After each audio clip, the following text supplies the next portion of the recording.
A little over a week ago, my wife and I took our first big traveling experience since lockdown by meeting my family halfway between here and Casper so they could have the kids for a little bit. Our plan was to meet in Cheyenne, and we brought chairs with us so we could eat outside and stay socially distanced. The only problem was that it started pouring rain. So our options were to meet in the parking lot, drop off the kids with them, and turn around and go right back home, or to go into a restaurant for the first time in months and experience the new normal. Because multiple birthdays happened during lockdown, it was decided that we would brave the Outback Steakhouse. And it was weird. As we walked in, there were signs everywhere letting us know, not to expect an experience like we had known before, how to keep ourselves clean, and how to stay socially distanced. We were seated at a table in our own section. Our silverware was waiting for us on the table, wrapped in napkins to let us know that they had been individually sanitized. Our menus were disposable paper menus and were limited in options. Our waiter came over wearing gloves and a mask and told us right away that service would be slower because they had to go and wash up after every interaction with every individual table. Additionally, we would need to manage our own dirty dishes as they were not allowed to take any dishes or cups away until after we vacated the table. As I sat there, I noticed just how familiar it was to be at the Outback after so long of not being anywhere but my home. And yet, how different it really felt. As we all come back into social spaces again, I would guess that many of us have felt that dysphoria for ourselves.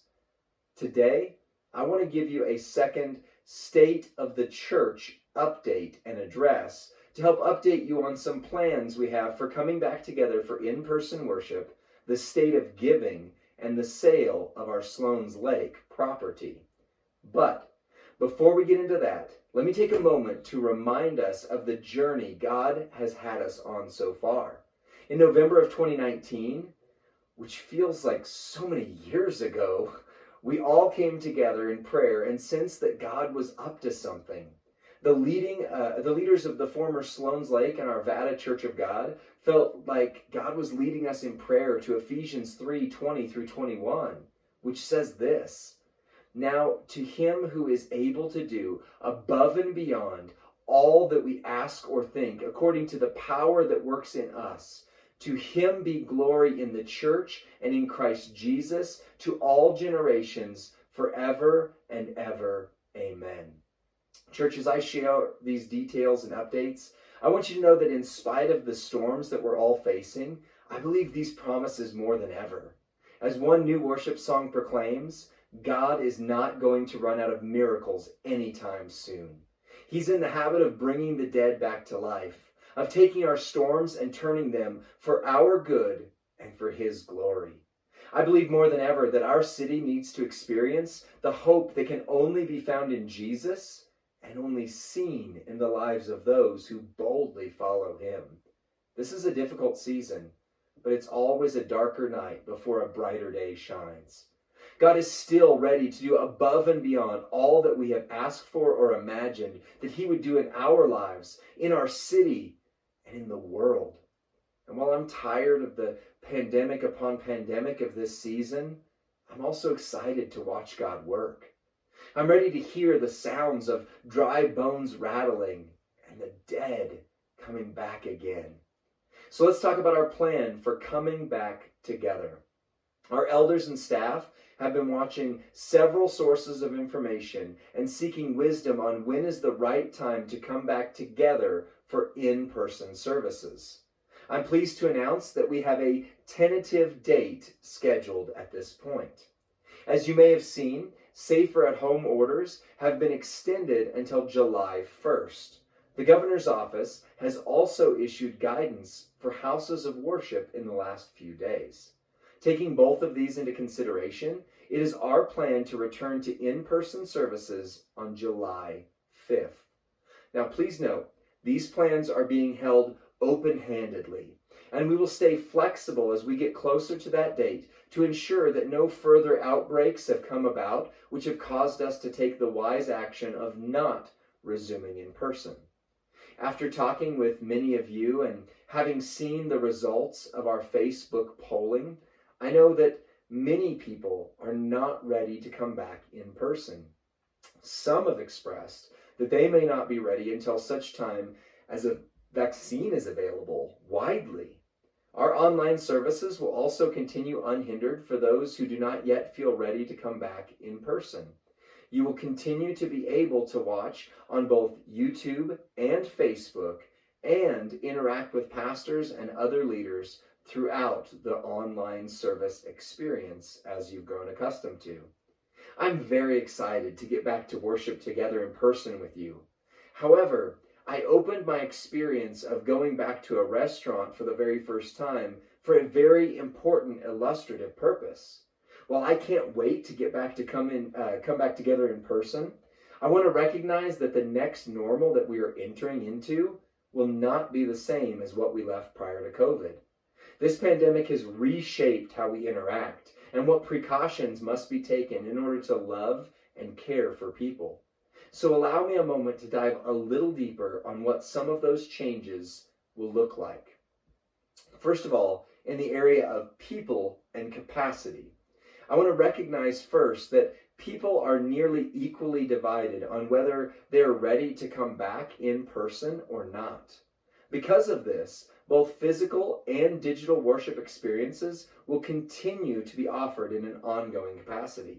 This does mean, however, that some of the people you were used to seeing every Sunday may continue to worship online and experience it there. We will give an equal emphasis to our online and in-person experiences to ensure that both groups are encountering the message of Jesus. Public guidance for houses of worship is that no worship space should exceed 50 people, and that each group of seats, which is representative of a single family unit who lives together in the same home, must be 6 feet apart in every direction.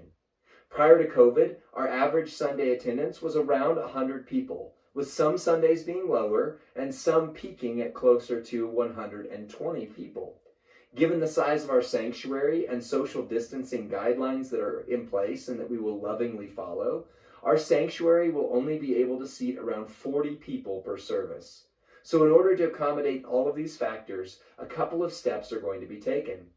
Rather than a singular service at 10 a.m., starting July 5th, we will have our first worship opportunity at 9 a.m., followed by a time of deep cleaning around the building at 10, and our second worship opportunity at 11 a.m. We're also preparing our gym to have the service playing on a large TV simultaneously with both of the 9 o'clock and 11 o'clock services. These measures will ensure that anyone who wants to come to an in-person worship experience, including guests and those who are feeling their need to reconnect with God due to these difficult times, will have a place and can feel safe in attending.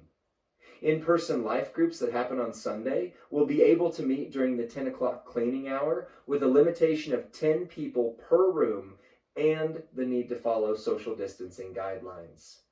When it comes to our worship service itself, there are also some changes we have to take into account.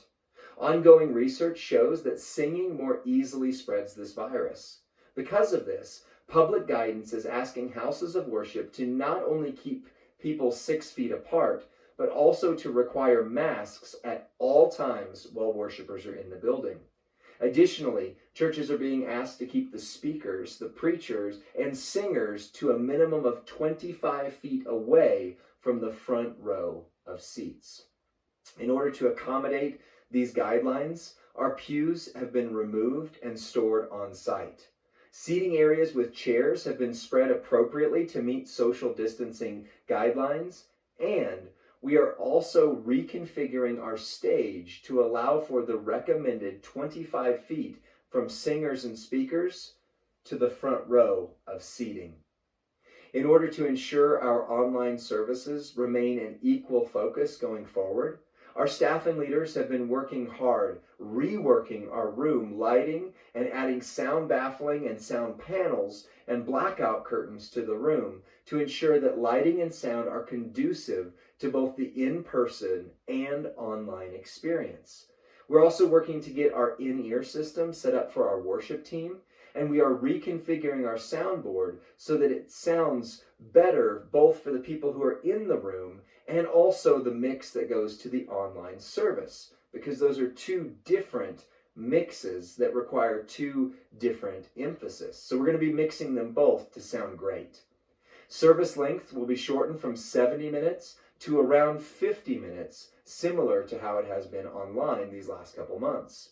Sermons will average about 25 minutes. We'll have a few songs, a kids ministry moment, and our staff is also looking into aspects of classic liturgy that may be dynamically incorporated back into our services in this time. We'll also continue to offer communion as a way to respond as a part of each service, with corporate communion being partaken on the second Sunday of each month as we've done in the past. However, communion will always be from self-contained, one-time use, disposable communion cups. Prayer time will also continue to be offered, though we are rethinking how that prayer time works and how our prayer team can ensure that they're keeping themselves and others cared for. This may mean converting another room into a prayer room, or rethinking how we do upfront prayer and altar response time. There's also going to be some big changes in terms of cleaning and volunteer needs. One key aspect of our culture in our relaunch process is a deep culture change away from a few people doing everything that's needed to have Sunday worship experiences and towards a healthier and vitalized culture where every person uses their gifts to serve as ministers of the gospel. One of the larger opportunities that will present itself in this next normal is that of cleaning. Our building will be deep cleaned before our first service and after our second service by an outside cleaning partner. However, we will have new opportunities to help ensure the building is deeply sanitized and cleaned during the 10 a.m. hour to ensure that every space we use, from the sanctuary to the overflow that's being set up in the gym, the bathrooms, and pretty much every shared space, is deeply cleaned and thoroughly sanitized. All staff and volunteers who arrive early to help with services will have to have their temperature taken and will be required to wear masks and gloves for anyone interacting with others. No coffee, tea, or food items will be served for the time being, and public guidance is also recommending and asking that no food or drink be brought in from the outside. Now, that's not my favorite thing in this, but we continue to ask the question, what does love compel us to do? In terms of kids ministry and youth ministry, children and youth will be asked to engage in worship services with their families during this next phase. Public guidelines continue to ask that even children remain socially distanced by at least 6 feet from children in other families. I don't know about your kids, but that will be one hard pill to swallow for my kids. So we're going to be in this together. Our staff is planning on incorporating an element from our children's ministry into the worship service each week to encourage our little kiddos to stay engaged. In addition, children will be given an activity packet in a Ziploc baggie for each week's service that they will then take home. We are also working on creating family fun zones with a few seating areas in the gym and or the sanctuary, having a tape circle clear for parents to allow their kids to play, but also give them boundaries and guidelines to stay within. Youth have always been a part of our worship experience, and we continue to encourage our youth to serve where they have a passion and use the gifts that God has given them. Separate youth group specific info will come out at a later date, but we're looking forward to seeing Altitude Youth back together in the proper season and time as this unfolds. As you can see, returning to in-person worship will require a lot of love-filled work. It will take everyone coming with an understanding heart and attitude, an excitement for what God is going to do in people's lives, and a heart to serve others. let me give you, in addition to this, an update on our giving. This season of life has been difficult for many people, and that has been reflected in the financial giving that we've seen as a church. Over the course of the past few months, we have had to dip into savings to ensure that ministry can continue. We have done all that we can to wisely balance cutting costs while also living out our purpose as a church to help people and point them to the hope that can only be found in Jesus. On average, giving has been about $8,000 below the approved budget each month. Now hold on for a sec, because we have not been spending to budget in this season, but many of our costs are still fixed. I've been in constant conversation with our treasurer and elders to ensure that we are cutting back wisely in any area that we can, while also continuing to minister to people in real and tangible ways. We've continued to support our ministry partners, even when going to them, for example, hasn't been possible in this season. The ministry of Altitude Church is entirely funded by your generous financial support. As you give back to God from what He has given you, you ensure that we're able to provide messages of hope in person and through our online channels, continue our partnerships with ministries like Hope House, and our ongoing battle against sex trafficking in the Denver metro area. Additionally, we have continued to help people in need as funds have been available throughout this season. There are many more ways that we want to make a real, tangible impact in our community now and as we move deeper into our relaunch experience. We serve an unreasonably generous God who promises that the work that He is doing through His church, not just Altitude, but His church global, will continue to grow. So I want to thank everyone who tithes or makes a point to support this local body of ministry and church. You are awesome. You make a difference. If you haven't been able to support the ministry of Altitude Church yet, and you want to start, you can begin giving safely and securely at www.altitude.church/give. God is at work, and we are convinced that coming into this next normal, there will be opportunities to reach people with the hope that can only be found in Jesus and is only seen in the lives of those who boldly follow Him than ever before. So thank you for your ongoing faithful support. All our elders have put in place 2 plans coming into this season. One is an updated version of the approved budget that sees us cut back where possible. The other is an entirely new budget designed around church planting philosophies that will be utilized as we dive deeper into this relaunch season. Finally, I want to share an update on the sale of our Sloan's Lake Church property. For those who have been asking, one of the largest fixed costs in our current budget continues to be our Sloan's Lake building. Despite sitting empty between utilities and insurance and other costs, that building continues to cost thousands of dollars each month. Over the last few months, we have continued to have additional and ongoing maintenance issues that have added to our costs.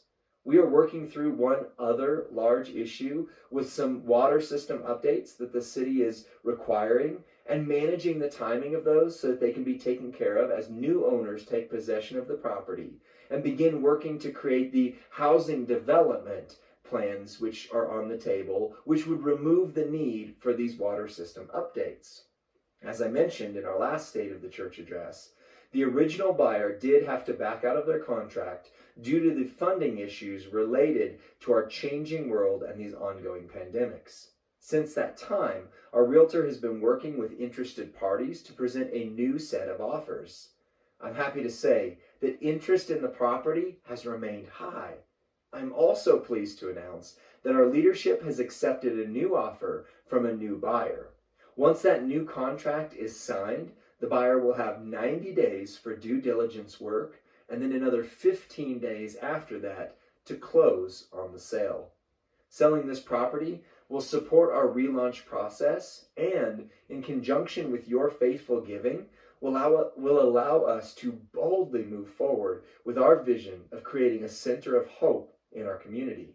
While there's nothing happy about local or global companies or industries going out of business due to these pandemics.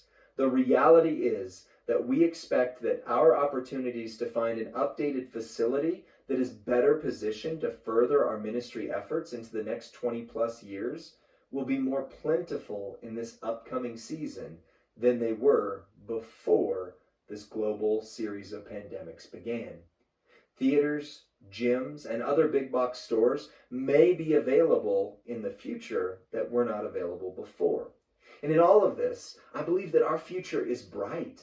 Jesus promised that his church, that is, the people and the mission of helping people become more like him and making disciples, will never stop.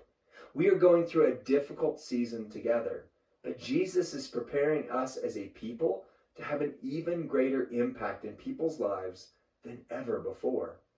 I know this has been a lot of information. If you have questions, feel free to contact office@altitude.church. I look forward to seeing you all in person and online as we continue to follow God boldly into the uncharted. And by the way, boy, did that word turn out to be prophetic. See you later, church.